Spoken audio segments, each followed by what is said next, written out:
You have tried to break this habit 50 times. It always comes back, not because you are weak, because your method is. There is a habit you have tried to break more times than you can count. The phone first thing in the morning, the junk food at night, the endless scrolling when you should be working, the drink you promised yourself you would not have. You have tried willpower. You have tried apps. You have tried making it hard to access. You have tried telling people about it for accountability, and it always comes back. 3 days, a week, maybe 2 weeks if you are really motivated. Then the habit returns, like it was never gone. Most people think this happens because they are weak, because they lack discipline, because they are broken in some fundamental way. They are wrong. Weak habits do not break through gradual effort. They break through brutal severance. The Japanese understood this, and they built a method so uncompromising that the habit had no chance to return.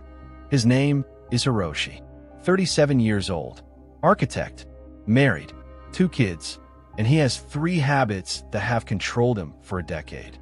Habit 1, phone in bed, every night before sleep, every morning before getting up. Hours lost to scrolling that he can never explain. Habit 2, sugar, not meals. Between meals, the drawer full of candy bars at work, the late night ice cream raid, the constant low-level craving he cannot shut off. Habit 3, the evening beer, one to decompress after the kids are asleep. Except it is never one. It is 3. Then he wakes up foggy and swears today will be different. Hiroshi has tried everything gentle. He has deleted apps and reinstalled them a week later. He has bought healthy snacks that sit untouched while he eats candy. He has poured beer down the drain in a dramatic moment of commitment that lasted 4 days. Nothing worked, because gradual reduction is not how weak habits die. Then Hiroshi discovered a concept from classical Japanese warrior training. Danzetsu. Danzetsu, complete severance. The samurai did not reduce bad habits gradually. They cut them completely, immediately, without negotiation. Danzetsu is a Japanese word. It means complete severance, the act of cutting something off entirely. In classical samurai training, when a warrior had a weakness, a mental habit, a physical dependency, a pattern that interfered with readiness, the method was never gradual reduction. It was total elimination, immediate, complete, no exceptions. If a warrior drank too much sake, he did not cut back to 1 cup a day. He stopped entirely, for a set period, usually 21 days. If a warrior had grown dependent on comfort, he slept on stone, trained in freezing water, removed the comfort completely to rebuild tolerance from 0. This was not cruelty, it was understanding. Weak habits survive through negotiation. You tell yourself, just a little, just today, just this once, and the habit lives. Danzetsu removes negotiation. The habit is severed, not reduced, not managed, severed. For 21 days, the thing does not exist, not in small amounts, not as a reward.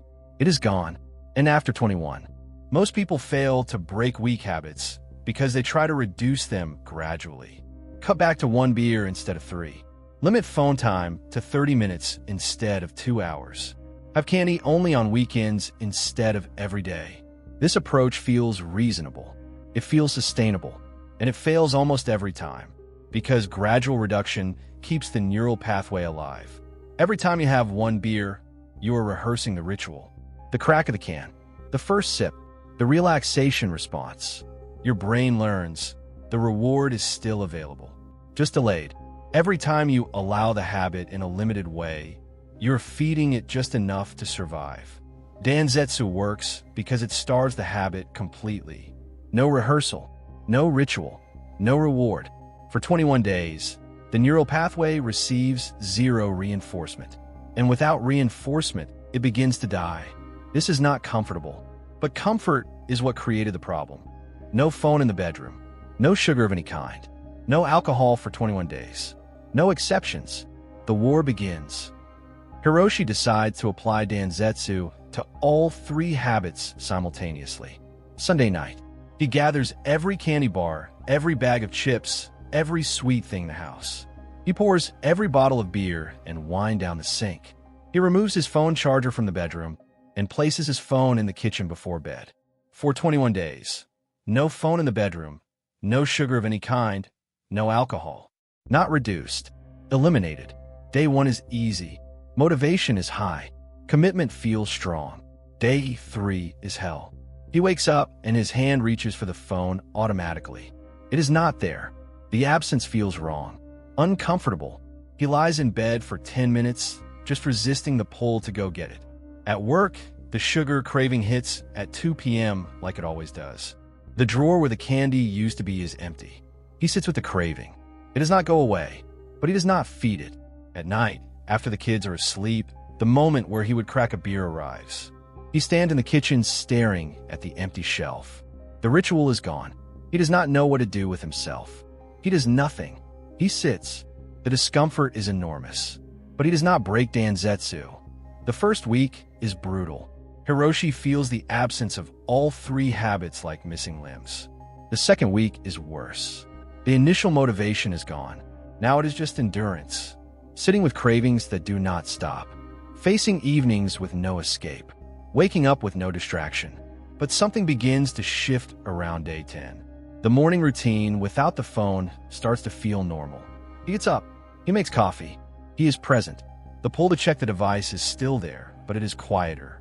The sugar cravings still arrive at 2 p.m., but they peak and fade within 10 minutes now instead of lasting hours. And he notices his energy is more stable. No crashes. The evening ritual without alcohol is strange. But he sleeps better. He wakes up clear. The fog is gone. By day 15, Hiroshi realizes something. The habits are not gone, but they no longer control him. Day 21 arrives. The Danzetsu period is complete. After Danzetsu, you choose total elimination forever or controlled reintroduction. Both are valid. Both require vigilance. After 21 days of Danzetsu, Hiroshi has a choice. He can keep the habits eliminated forever, or he can reintroduce them under strict control conditions. The samurai did both, depending on the habit. Some dependencies, sake, comfort, distraction, were eliminated permanently after the training period. The warrior decided, this thing weakens me. It stays gone. Other habits were reintroduced, but only under strict rules.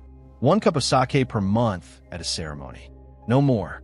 The reintroduction was controlled, ritualized, never casual. Hiroshi makes his decisions. The phone, permanently out of the bedroom. The morning is now sacred. No negotiation. The sugar, reintroduced only on Saturdays. 1 dessert, planned, not impulsive, not when stressed. The craving no longer controls the choice. The alcohol, eliminated completely. He realizes during the Danzetsu period that he does not miss it. The ritual was the problem, not the absence of a solution. It stays gone. 45 days after starting Danzetsu, Hiroshi is unrecognizable. Weak habits do not break through willpower. They break through Danzetsu. Total severance. 21 days. No exceptions. Weak habits do not break through willpower. They break through Danzetsu. Total severance. 21 days. No exceptions.